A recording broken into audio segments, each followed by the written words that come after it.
Hello दोस्तों, आज हम सीखेंगे कि जो हमारा ड्राइवर सर्किट होता है उसे कैसे हम बेसिक उसकी नॉलेज लें, ये सीखेंगे।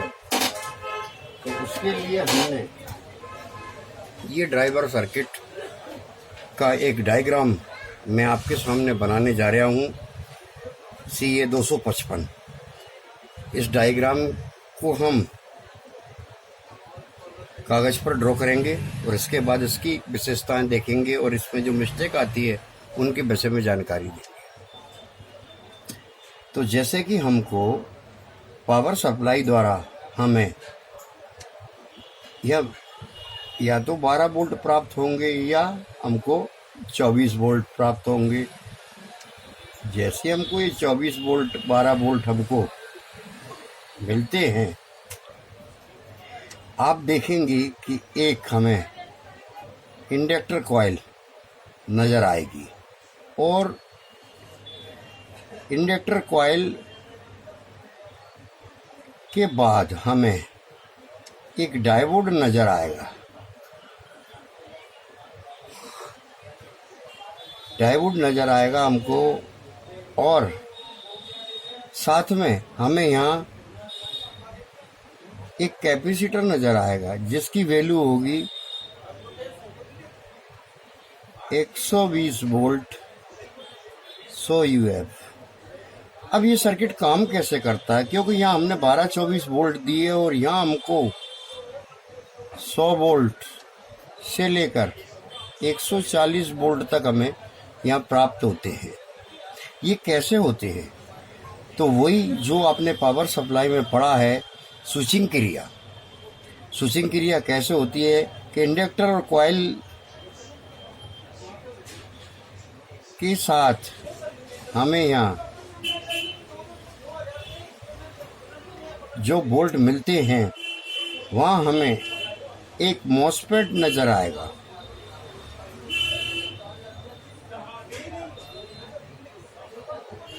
एक मॉसफेट हमको नज़र आएगा।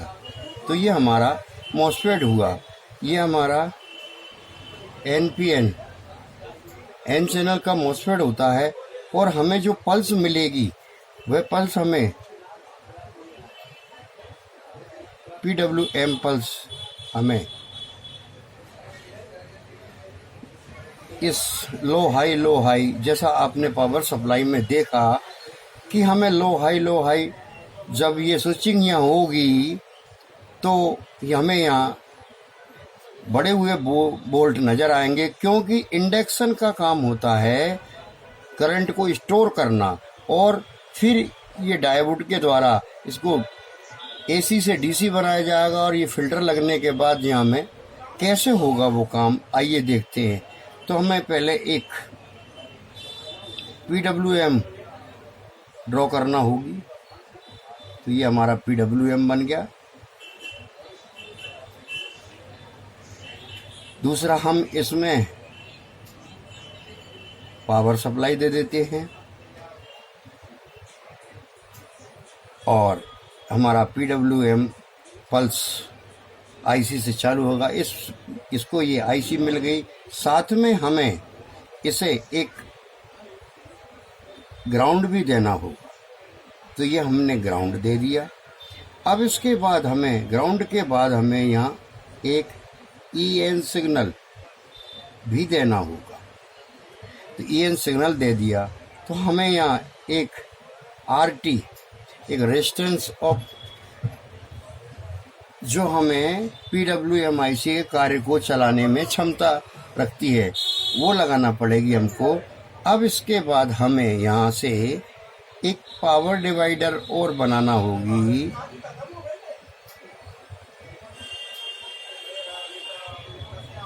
उस पावर डिवाइडर को अगर हम नहीं बनाएंगे तो इस सप्लाई को कैसे पता पड़ेगा कि कितना वोल्ट हमारा इन्वर्टर, हमारा ड्राइवर निकाल रहा है। तो हम यहाँ से हमारा इस IC को फीडबैक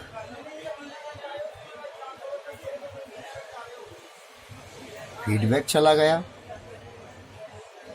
अब जो एक मेन इसमें फंक्शन रहता है वह होता है हमारा कि वो बड़े हुए वोल्ट तो हमें यहाँ नज़र आ गए, लेकिन इस आईसी का जो हमारे स्ट्रिप का नेगेटिव वोल्ट होता है वो हमारे नेचुरल नेगेटिव से अलग होता है, क्योंकि रेगुलेट उसी को किया जाता है।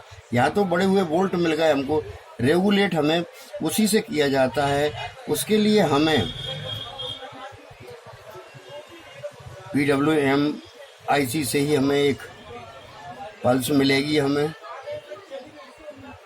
और यह पल्स हमारी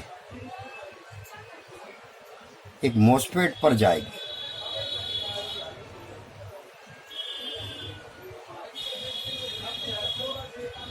मॉसफेट पर जाने के बाद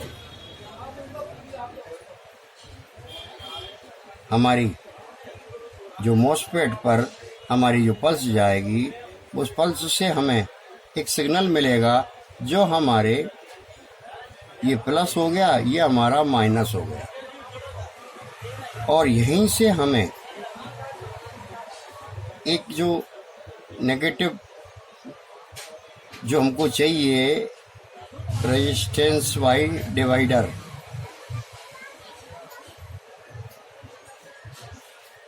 लगभग 5 से 6 रेजिस्टेंस हमको कोई भी सर्किट हो उसमें देखने को हमको मिलती हैं, और ये सीधा हमारी आईसी से ये नेगेटिव पल्स निकलती है। ये हो गया हमारा PNP ट्रांजिस्टर। ये ट्रांजिस्टर क्यों लगा होता है? ये होता है प्रोटेक्शन, यानी हमारा स्टेप कभी भी यहाँ इधर कोई भी प्रॉब्लम इसमें आई और शॉर्ट सर्किट हुआ तो ये ट्रांजिस्टर उस शॉर्ट सर्किट को कंपनी इस आईसी को महसूस करवाएगा और आईसी तुरंत बंद हो जाएगी, ताकि हमारा जो मॉसफेट है वो सही सलामत रहे और पूरा सर्किट हमारा सलामत रहे। इसलिए इस ट्रांजिस्टर की उपयोगिता लगाई गई है। अब इसका कनेक्शन और इसकी रिपेयरिंग अगर हम देखेंगे तो बहुत आसान है। नाम उसका ड्राइवर है, लेकिन इसका बहुत आसान है। इसमें हमें सबसे पहले हम जब चेक करेंगे तो 12 और 24 वोल्ट चेक करेंगे, ताकि हमारे जो 12 वोल्ट हमारी सप्लाई से या 24 वोल्ट सर्किट अनुसार हमें कॉइल पर इंडक्टर कॉइल पर हमें प्राप्त हो रहे हैं कि नहीं हो रहे। तो हमने वोल्टेज चेक किया कि वोल्टेज यहाँ हमको आ रहे हैं। इसके बाद हम इसकी जो VCC होती है वो चेक करेंगे। तो VCC अगर नहीं आ रही तो ये रेजिस्टेंस देखेंगे और यहाँ VCC हमें 12 वोल्ट प्राप्त करना होगी। इसके बाद यहाँ EN सिग्नल जो इसका महत्वपूर्ण सिग्नल होता है जिससे ये पूरा सिस्टम ऑपरेट होता है, ये हमारा प्रोसेसर से हमको EN मिलता है। EN के विषय में मैं जानकारी दे दूं कि अगर प्रोसेसर का EN खराब हो जाए या नहीं मिले या कोई त्रुटि आ जाए तो EN हम कहीं से भी दे सकते हैं। उसके लिए हम EN 5 वोल्ट USB हम 5 वोल्ट जो USB से होता है उससे भी दे सकते हैं। हम जो हमारा पैनल VCC होता है उससे भी हम EN दे सकते हैं। 5 वोल्ट से भी EN हम दे सकते हैं, वो भी कहाँ से? USB से, क्योंकि ये आफ्टर यानी सिस्टम के बाद यहाँ वोल्टेज आते हैं। जैसे पैनल VCC में भी स्टार्ट होने के बाद आते हैं और USB में भी पूरा सर्किट पूरा मदरबोर्ड स्टार्ट होता है इसके बाद ही आती है। क्यों कि ये अगर बाद में अगर ये हमने ये दिए तो सारा सिस्टम कंप्लीट हो जाएगा और जब बैकलाइट जलेगी तो पूरी पिक्चर हमें सही तरीके से नजर आएगी। इसलिए EN हम कहीं से भी दे देते। आपका EN का फंडा खत्म हुआ। EN हम दोबारा दोहराता हूँ, EN हम प्रोसेसर से भी दे सकते हैं। EN हम इनेबल सिग्नल, और इसका एक नाम और होता है BL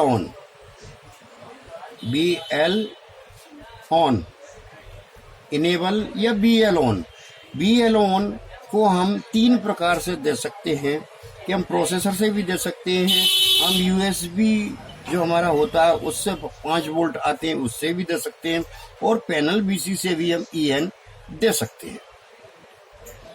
इसलिए आपको चिंता करने की EN कहाँ से दें ये कोई आपको टेंशन नहीं रही। BCC हमारा सीधा पावर सप्लाई से आता है, इसमें कोई टेंशन नहीं। इंडक्टर के बाद अगर हमारा ये सर्किट काम नहीं करेगा तो हमें यहाँ, जैसे अगर आपको 12 वोल्ट मिले हैं तो यहाँ हमें 11.3 वोल्ट मिलेंगे। अगर हमें यहाँ 24 वोल्ट इन हुए और हमारा ये सर्किट काम नहीं कर रहा तो हमें यहाँ 23.3 वोल्ट मिलेंगे। इसका कारण ये होगा कि जो बीच में डायोड होता है वह डायोड 0.7 वोल्ट कम कर देता है, तो हमें यहाँ 11.3 वोल्ट यहाँ देखने को मिलेंगे। कब?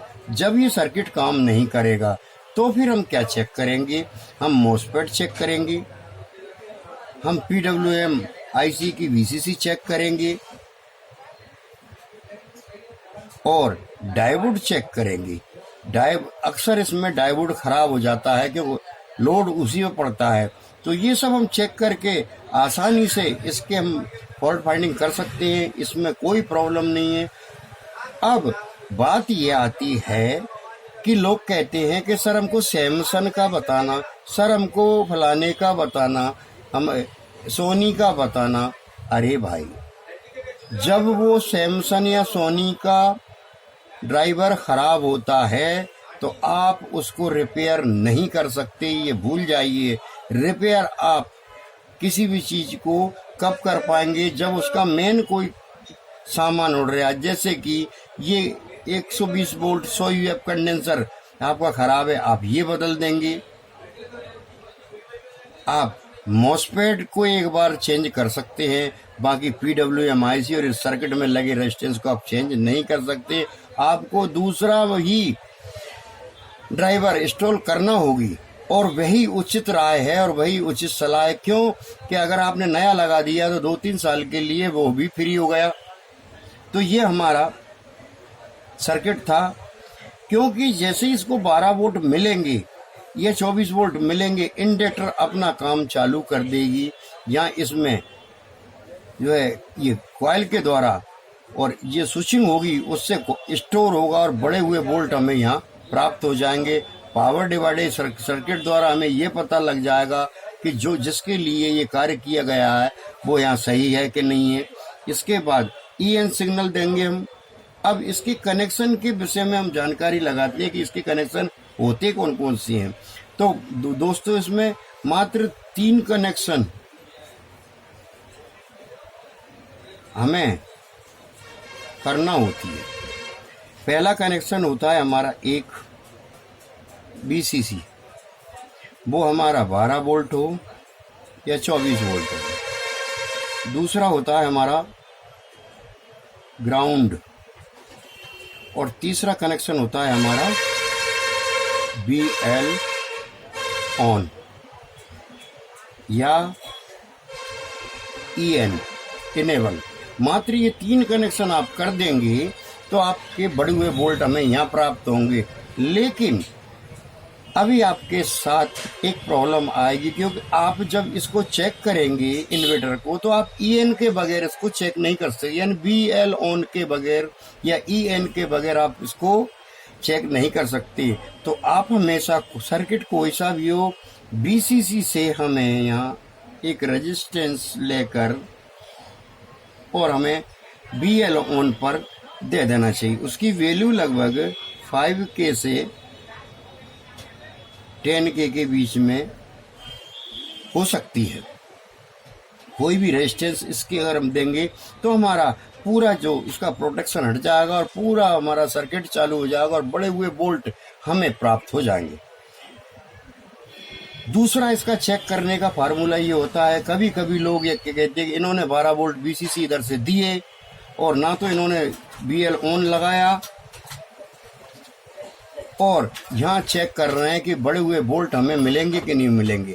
उसका कारण बताऊं दोस्तों, आपको वहाँ बढ़े हुए वोल्ट नहीं मिलेंगे, क्योंकि ये वोल्ट जो बढ़ते हैं वो 1 सेकंड के लिए आते हैं और चले जाते हैं। ये रुकते कब हैं?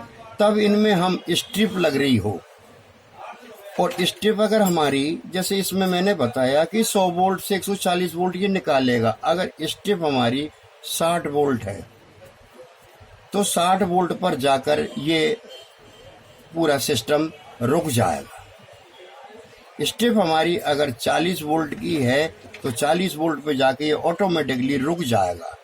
स्ट्रिप हमारी अगर 70 वोल्ट की है तो ऑटोमेटिक जाके ये रुक जाएगा। अब एक प्रॉब्लम और आएगी कि स्ट्रिप तो हमारी 60 वोल्ट की है, लेकिन ये हमसे यहाँ हमको 70 वोल्ट आउट बता रहा है। कब बता रहा है? जब हमारी स्ट्रिप लगी हुई है, यानी स्ट्रिप हमारी लग रही है, स्ट्रिप जल रही है, हमने नया स्ट्रिप डाला, 60 वोल्ट का हमारा स्ट्रिप है और हमें 70 वोल्ट यहाँ मिल रहे हैं। तो उसके लिए हमें ये जो रेजिस्टेंस का डिवाइडर सर्किट होता है, ये क्यों बनाया गया है? इस रेजिस्टेंस में से हम एक रेजिस्टेंस यहाँ निकालेंगे, लगभग 7 वोल्ट हमारे कम हो जाएंगे। दूसरी निकालेंगे, फिर 7 वोल्ट हमारे कम हो जाएंगे। तीसरी निकालेंगे, फिर 7 वोल्ट हमारे कम हो जाएंगे। इस तरह हम इसको मैनेज करेंगे तो हमारे सही वोल्ट हमें प्राप्त हो जाएंगे। अगर आपका एलईडी 48 वोल्ट का है तो आप इसमें अधिकतम 3 से 4 वोल्ट